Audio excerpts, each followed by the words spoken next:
Après le secrétaire général de la conférence épiscopale nationale du Congo, c'est au tour du ministre de la Justice de recevoir les représentants des églises de réveil du Congo.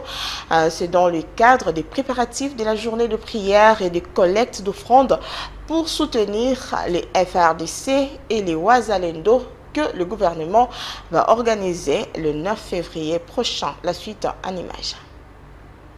À l'instar de l'Église catholique, les églises de réveil disent aussi oui à la démarche du ministre d'État en charge de la justice et garde des Sceaux, Constant Mutamba, pour la prière en faveur de la restauration de la paix dans l'Est de la République démocratique du Congo, prévue le 9 février prochain. Une prière qui sera accompagnée d'une collecte de fonds. L'évêque Ejiba, qui était à la tête d'une forte délégation des représentants des églises de réveil, a proposé en signe de clôture un grand culte écuménique à Goma. Il a parlé de la prière à laquelle il veut vraiment que toutes les églises soient associées.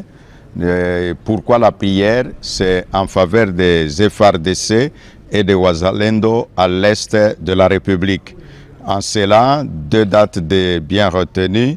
Donc pour les 9, dans les différentes églises, les gens vont prier, adresser des requêtes à Dieu pour les forces armées de la République. Sur place à Goma, nous avons proposé qu'il y ait un grand culte œcuménique qui se déroulera à Goma pour clôturer cette opération. Et pour le pasteur Dodo Kamba, reçu dans la soirée, cet appel du ministre Constant Mutamba n'est qu'un rappel de la charge confiée à l'Église par Dieu. Le ministère de la Justice est un homme qui prend à bras-le-corps le souci, non seulement de la population, mais dans son secteur également, et l'armée.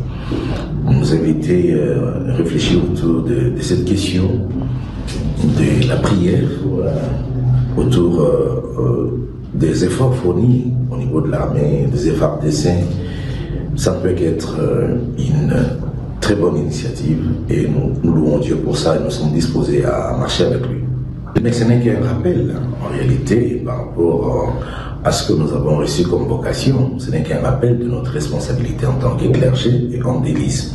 Donc nous dire aujourd'hui de prier essentiellement pour les FARDC et soutenir ces vaillants soldats dans la prière et voire même financièrement avec nos offrandes. C'est comme ça que nous nous appelons. Nos offrandes ne sont pas seulement des collectes, mais des offrandes. C'est un rappel de la charge que Dieu nous a donnée. Il s'y est de rappeler que la remise de tous les biens collectés aux forces armées de la République démocratique du Congo est fixée au 20 février. Son Excellence, Monsieur le ministre d'État en charge de la Justice, il a convié les chefs religieux, les leaders des églises pour donner quelques communications, parmi lesquelles il a parlé de la prière à laquelle il veut vraiment que toutes les églises soient associées.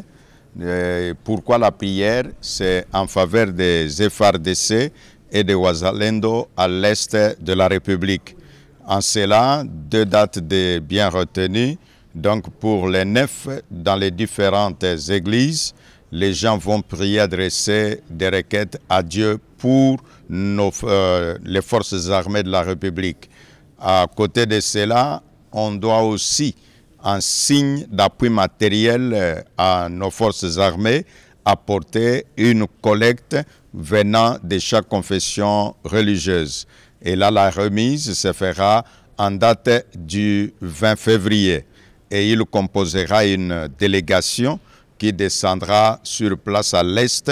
Objectif dans cette délégation, c'est donner ces vivres à ceux pour lesquels ça a été collecté.